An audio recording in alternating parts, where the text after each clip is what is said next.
à l'heure actuelle à 53 quartiers repérés dans lesquels, je vous livre, Évreux, quartier de la Madeleine, Toulouse, la Rainerie et le Mirail, Bordeaux, les Aubiers, Béziers, la Devèze, Grenoble, quartier Mistral, etc. Toujours les mêmes depuis des décennies et des décennies. C'est là, en gros, où les bandits font la loi. Alors là-dessus, vous avez 53 cités sensibles ou quartiers sensibles sur 700 qui, à 11 heures ce matin, avaient été touchés par des déprédations, des incendies de voitures, des jets de cailloux sur la police, etc. Cela fait sur les 700 quartiers 7,6% du total. Et donc, pour les 60 quartiers les plus durs, à l'heure actuelle, il y en a 9 qui sont concernés. Les 9 en question, je vais vous les lire pour que vous les sachiez. Grenoble, quartier Mistral, Chanteloup-les-Vignes, la Noé, Mantes-la-Jolie, le Val-Fouré, Sartrouville, la Cité des Indes, Trappes, le quartier des Merisiers, Grigny, Grigny 2, Villeneuve-la-Garenne, là, ça a démarré la Cité du Luth, qui est un haut lieu de la vente de drogue depuis à peu près François Mitterrand, hein. Aulnay-sous-Bois, les 3000, et Saint-Denis, les Francs-Moisins. Voilà, ça, c'est les 9 cités qui sont concernées par un ou plusieurs phénomènes de violences urbaines depuis le 15 mars. Et la liste a été mise à jour ce matin, le 22. Elle est tenue par des contacts que nous, criminologues, on a une base documentaire et on a des contacts à proximité de ces quartiers-là qui nous permettent d'en avoir une liste, alors à une près ou à deux près. Voilà la réalité des choses. Donc, revenons donc sur cette qualification de zone de non-droit. Donc c'est le plus haut, donc la plus haute qualification, comme vous le décrivez. Qu'est-ce qui se passe dans ces quartiers? Donc c'est un non-droit. Eh bien, qu'est-ce qui se passe en temps ordinaire, vous voulez dire? Vous parlez de non-droit. Alors, c'est simple. Dans ce quartier-là, c'est soit l'imam du quartier, soit le caïd du quartier qui fait la loi. Je vais ajouter quelque chose qui est très important. Les caïds en question, ceux qui contrôlent le trafic des stupéfiants à partir des cités, ils dorment sur des trésors de fric dont vous n'avez pas idée. Voilà, depuis maintenant plusieurs années, ce que je vous dis figure dans tous les rapports de police, il y a à peu près, dans les 700 quartiers en question, il y a en gros, au sommet de la pyramide, une centaine de caïds. Les centaines de caïds en question vendent désormais au moins autant de cocaïne que de cannabis. Ils vendent toujours du cannabis sous la forme résine ou sous la forme herbe, mais ils vendent de plus en plus de cocaïne. Je vais vous donner des chiffres maintenant. Récemment, il y a eu une cargaison de 3 tonnes, 3000 kilos de cocaïne qui a été saisie à Marseille. Récemment, c'est récent, quoi, février, début mars, fin février, début mars. Si vous prenez maintenant les caïds des cités, ce sont des demi-grossistes. Ils n'achètent pas la drogue directement dans la jungle en Amérique latine, la cocaïne, mais ils la répercutent soit dans des cargaisons qui arrivent par le sud, c'est-à-dire par le sud de l'Europe, par les Balkans, par l'Espagne, ou alors ils la récupèrent à Amsterdam. Ils vendent donc des quantités de cocaïne qui tournent entre eux par livraison, pour leur vente à eux, de 100 kilos à 10 kilos. Eh bien, si vous prenez la proportion au tarif du demi-grossiste d'une tonne de cocaïne, de 3 tonnes de cocaïne, pardon, 3000 kilos de cocaïne, et vous prenez la quantité de 100 à 10 kilos, le prix de vente. Chaque livraison de 3 tonnes procure à ces individus-là un profit, un bénéfice de 70 à 100 millions d'euros. 70 à 100 millions d'euros. La cocaïne étant vendue dans la rue, 40 € le demi-gramme.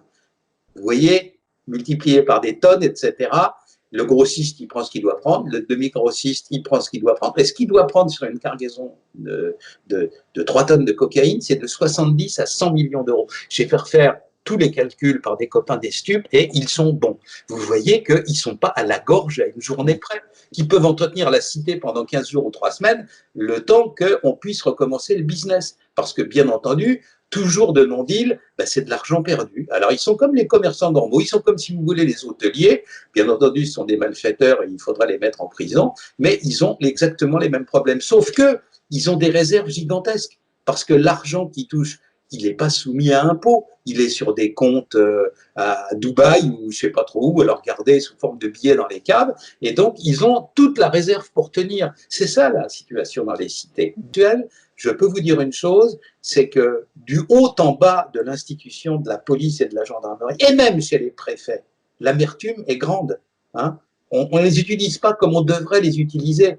Parce que, je vais vous dire, dans les cités en question, ceux qui mènent la danse, ceux qui agrègent la meute et ceux qui attaquent, ils ne sont pas si nombreux que ça. Ce sont des noyaux durs, on les connaît. Voilà, je vais vous donner un exemple qui vous permettra de comprendre à quel point des fois ça tient à peu de choses.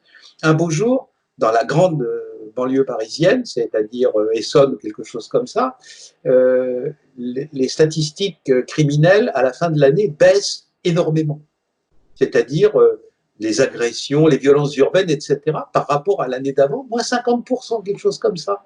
Alors on se dit, tiens, qu'est-ce qui se passe? On a changé le commissaire de police, on l'a remplacé par Gengis Khan. Eh ben non, c'est le même, le procureur, c'est le même aussi. Qu'est-ce qui se passe? Il se passe, c'est qu'au début de l'année en question, il y a 2 frères qui se sont tués en moto parce qu'ils n'avaient pas de casque. C'est sur la même moto. La disparition de ces 2 individus-là, pour les quelques mois qui ont suivi, ont fait plonger la criminalité parce que, naturellement, c'était eux les poussent au crime. Donc, si on veut faire revenir le calme dans les banlieues, mais pour de bon, on identifie les poussent au crime en question, on les met au trou. Vu ce qu'ils font en permanence, il y a tous les prétextes et même les raisons valables pour le faire.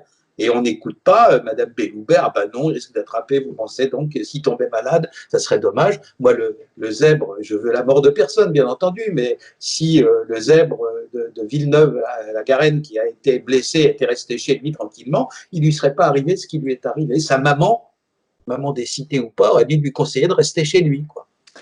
Je peux pas vous dire, je suis pas à la place des gens.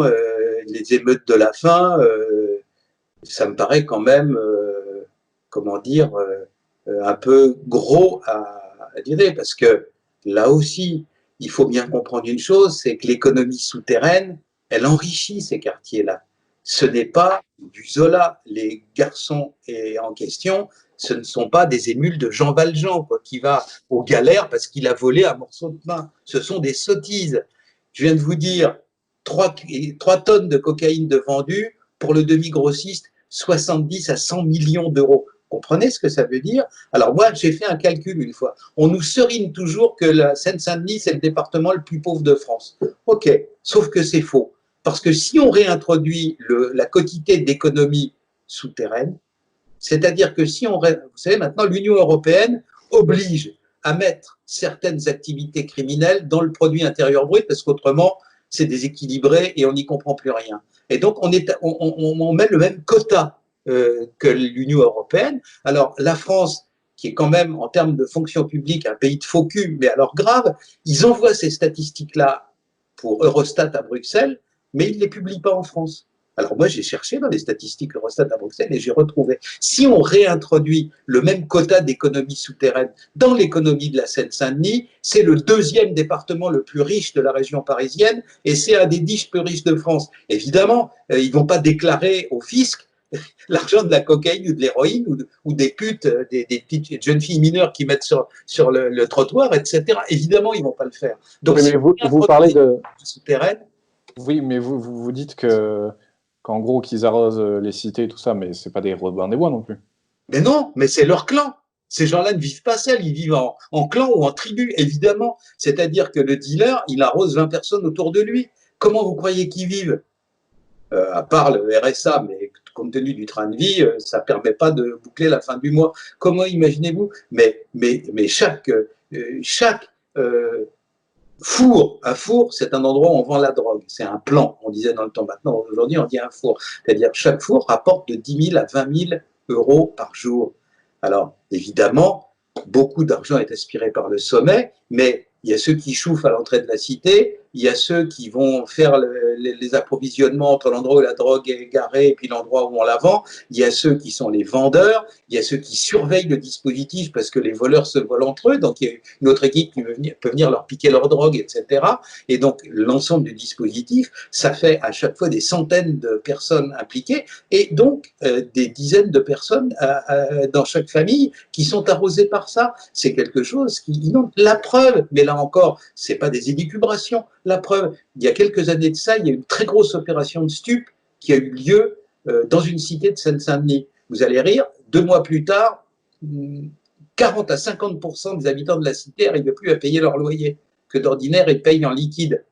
Vous avez compris pourquoi? Eh ben voilà, ce n'est pas quelque chose qui enrichit un individu. Chaque point de deal en fait vivre des familles entières. Voilà. Et donc, tout cela, eh ben, je peux vous garantir qu'il n'y aura pas d'émeute de la faim chez eux, parce qu'ils ont intérêt à être discrets sur l'origine de leur argent. Tout est payé en liquide. Vous habitez dans Paris intramuros, vous avez le fisc qui vous demande d'où vient la différence de 5 € entre ceci et cela. Vous franchissez le périphérique, vous allez dans ces quartiers-là, il n'y a jamais de contrôle fiscaux. C'est ce que le gouvernement dissimule sa lâcheté sous le fait de dire « faites preuve de discernement ». Le discernement, c'est ça, c'est regarder ailleurs quand il y a un crime et pas inspecter les kebabs et les trucs en banlieue, fiscalement. Mais il y a une grande lâcheté de l'appareil d'État devant ce qui se passe dans les banlieues. Au début de son septennat, M. Macron a fait mine de s'intéresser à ça. Vous vous souvenez, il a invité M. Borloo dans une espèce de conférence à répétition sur les problèmes des banlieues. Des conférences sur les banlieues, on en fait depuis 50 ans, quoi. Ça n'a jamais servi à rien. Vous avez vu, à chaque fois, c'est la pagaille. Voilà. Alors, on continue, mais très vite, après avoir soulevé le couvercle des banlieues, M.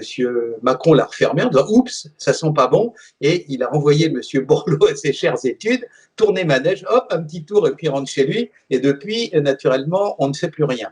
Eh bien voilà, ces banlieues pour lesquelles on ne fait rien de ce qu'on devrait faire dans le domaine du maintien de l'ordre notamment, elles viennent de se rappeler au bon souvenir de M. Castaner, de M. Philippe et de M. Macron, et apparemment ça a l'air de leur faire très peur.